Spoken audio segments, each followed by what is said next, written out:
I was drafted. I passed my physical.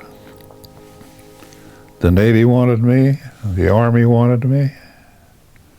I couldn't make up my mind where I wanted to go because my parents told me not to join the Marine Corps because I had a brother in the Army, one in the Navy. And when I knew I wanted to be a Marine, they always told them to not let me join the Marine Corps. But while I was trying to make up my mind, a Marine recruiting officer, actually a sergeant, stepped in the room and he said, "I need 6 volunteers for the Marine Corps." So I raised my hand. Not knowing that when I volunteered for that, I was volunteering for 4 years. My job or position, I was a machine gunner. And the machine gunner, he gives support to the platoons, where I got put in the 26th Marine Regiment, 2nd Battalion, Fox Company, where I had my choice of either being a rifleman or a machine gunner. So I chose a machine gun platoon. The average life of a machine gunner in combat is 3 minutes. And I was very fortunate. I think the Lord above was looking out after me. I got into, for the operation of Jima. We had to have the island because they were getting ready to assault Japan proper itself, and our bombers didn't have enough fuel to go to Japan and make a return trip. And Iwo Jima had two completed airfields, and the third one started.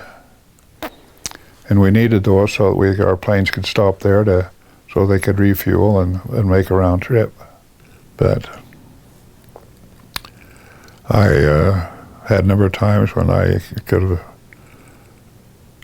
been gone. I was pinned down one day, and I had my machine gun cradled in my arm, and he was shooting machine guns and had me pinned down to where I couldn't move. And all of us pinned down, and they threw a mortar in. As mortars were coming in, and I had one hit just 30 inches from my head and slide down to my waist, and it was a dud. And another day I was picking up some stones to put up to make a barrier in front of my machine gun. I picked up one and I sat it down and turned to go find some more, and no more, and got my hand off and turned and around hit the rock that I had just sat down.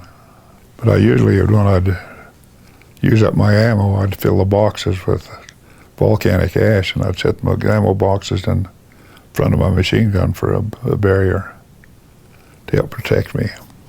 We had 246 men, officers and men, in our company, and we had many casualties.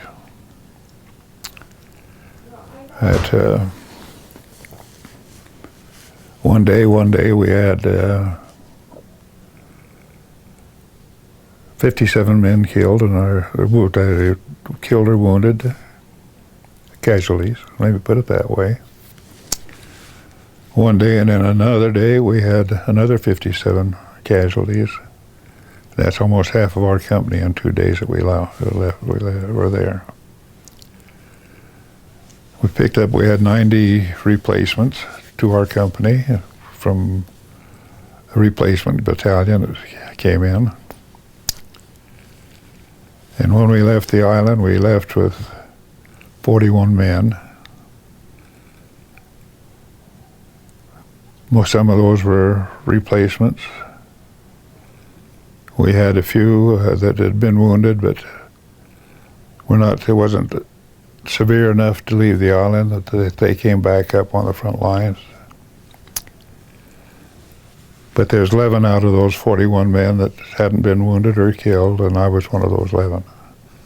Being a machine gunner, I had my machine gun shot up. I had to replace the machine gun, and I had the rounds from that exploded after hitting the machine gun hit me in the face. I had one of my ammo carriers take his K-bar, that's our issued knife, to pick the flakes of shrapnel out of my cheeks so I wouldn't have to leave my machine gun. And I went start to finish. Some say 36 days and some say 39 days to secure the island. Another occasion, we were moving up to get over and get a position to start giving support, and the Japanese started throwing some hand grenades on us. We, where we could, the ones we'd pick up and throw out, but throw back.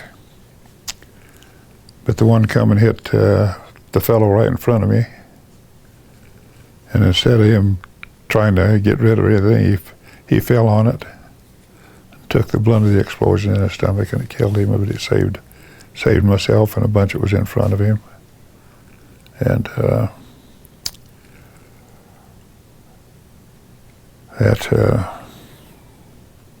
just a lot of things like that. Then actually the first day I got onto the island, I got dug in.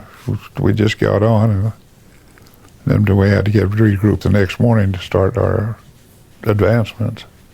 We dug in for the night, and they was throwing airbursts on us. That's when they shoot the mortars, and then they go off up in the air, and then they'll shrapnel sprays down on the ground and gets whoever's down there. And I was sitting in my foxhole, and I had a shrapnel was about 10 inches long and needle point on the end. Widest point was probably 3/4 of an inch, and it lit just between my legs, just 2 inches in from my body. And I was real fortunate there, because I mean, if it had been this way a little bit, then it'd gone right down through me. But my foxhole partner, he says, Sid, he says, are you scared? I said, yes, I am. He said, I am too. He said, this is my third operation. He said, I'm scared also, but he said, don't let it get the best of you. And 3 days later, he got killed while we were laying side by side. I mean, it missed me, the round missed me, and just hit him in the forehead and came out the back of his head. And that could have been me. I mean, if it had been just 4 inches the other direction, it would have been me instead of him. And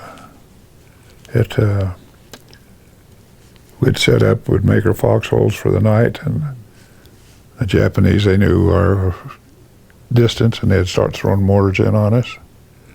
They'd be picking up foxholes, and they'd just go boom, boom, boom, boom. Then there'd be a pause. Then it'd go boom, boom, boom. And that pause was always where my foxhole was.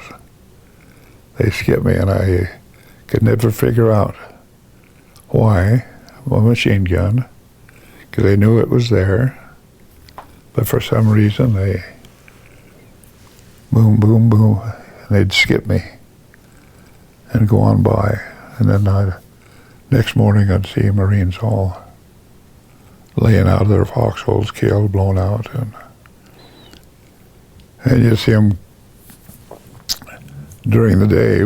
Most of that was night operations, and but during the day they had you could see the boys being blown up and their limbs gone, legs and arms, just their body, and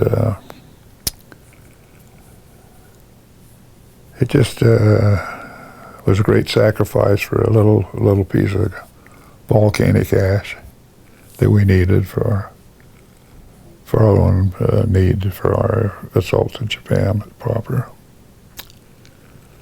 I was just 19 years old. I was proud to serve my country, and I was glad that I was able to go there, but I could never understand why all my good buddies were being killed or wounded, and I wasn't.